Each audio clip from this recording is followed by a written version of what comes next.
Greg Fernandez, FTT221, week 3 assignment. We're going to do some lapping and some scope rings. I do apologize, I'm away for Army training.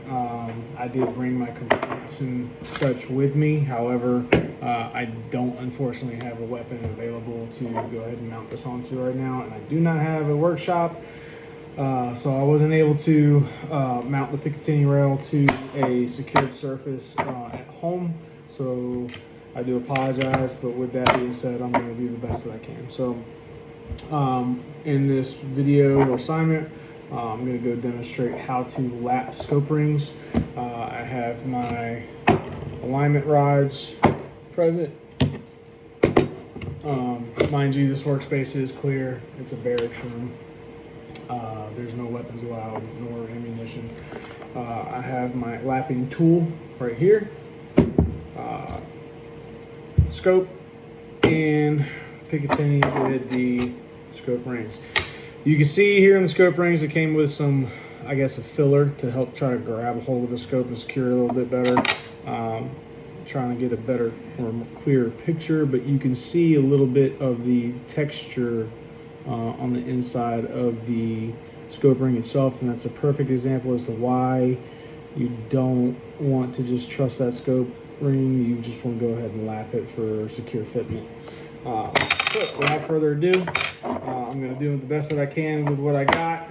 I'm just going to go ahead and take these alignment rods, place them here. Okay, and we're just going to secure these for temporary, just to get them to properly sit. Alright, put this case in here. This is something I like to do. I don't like to tighten one whole side or go full circle. Kind of get the heads down for that crisscross tightening technique. Just to make sure that we're evenly spreading, or easily equalizing, I guess, the pressure on each side or each tighten spot. Do this.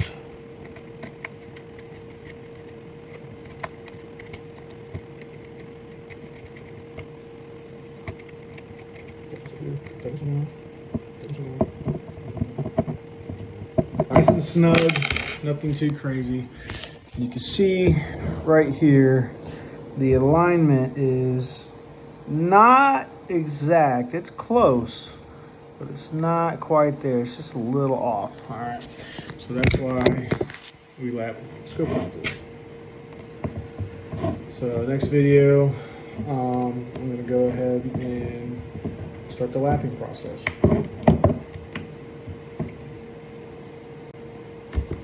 Okay, so now have the lapping tool seated within scope rings.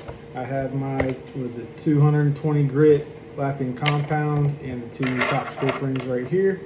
I'm going to go ahead and with a butter knife from the DFAC, take out and apply my lapping compound onto the top of the scope rings, the top part of the scope rings. And what we're going to do is we're going to mount these scope rings on in a not super tight but snug manner. Once we get that on there, we're going to go ahead and start lapping our mounts. Okay.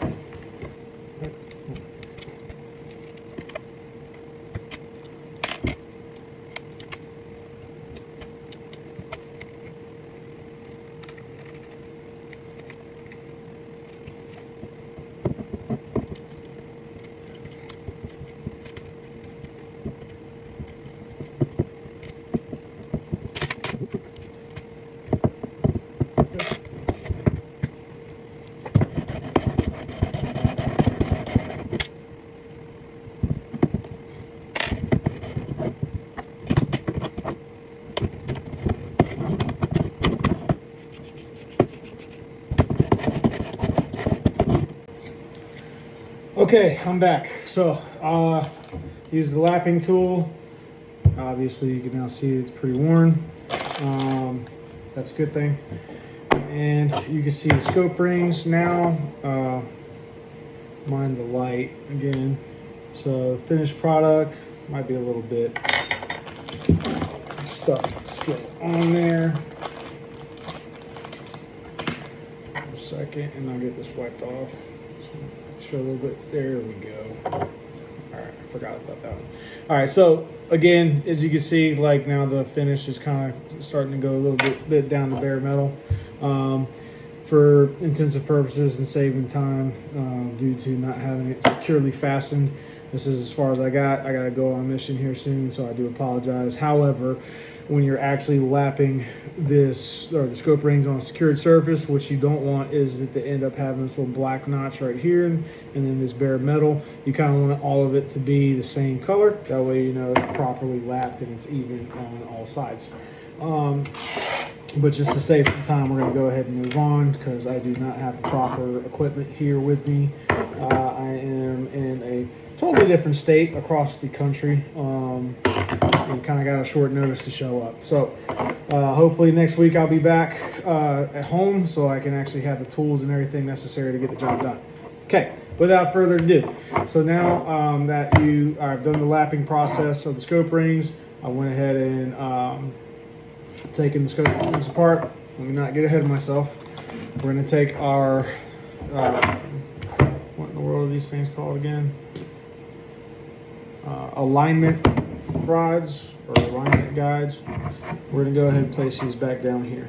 Okay, just like so, and fasten these back.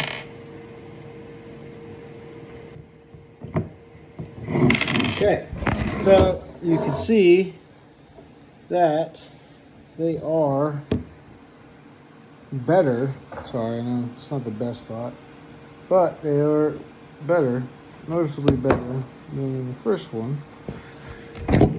But again, anyways, you'd still go ahead and lap these inside of the scope rings all the way down to equal and even surface. These are I believe the West Hunter. Yeah, these are the West Hunter scope rings.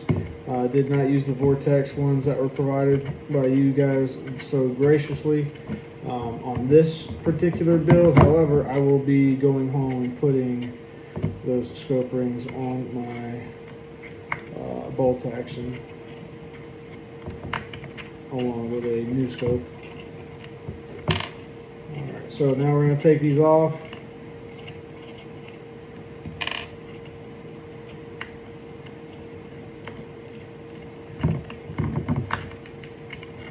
That's alignment. We're going to obviously want the scope ring seated nice and tight, and then obviously have it leveled on the base. Don't have a gun right now, so we're just going to go ahead and pretend that we went through the process of having this leveled. So we'll go ahead and now mount the scope. Mounts it on properly. Now obviously if you have a hunting rifle or an AR build, DMR, SPR,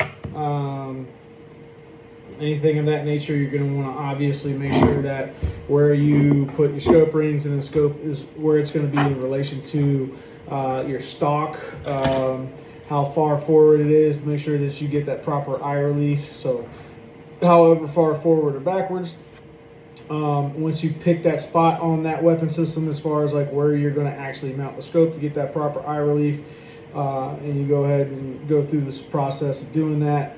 Once that is done, then obviously as you mount the scope, you want to make sure that the crosshairs obviously are completely horizontal and vertical like so. You don't want to mount your rifle or your scope on your rifle and it be sitting there cannon like this, because you're going to play hell trying to get that thing zeroed. So obviously you want everything to be properly lined up, properly leveled. There are multiple different ways that you can do that. There are tools out there that assist you in doing so. And on top of that, ensuring that your scope is leveled as a whole from front to back. All right. Knight's Armament has some levels out there, some things you can take note of, pay attention to when you are firing. Yeah, so all in all, pretty good process, pretty fun. I actually kind of like this optic.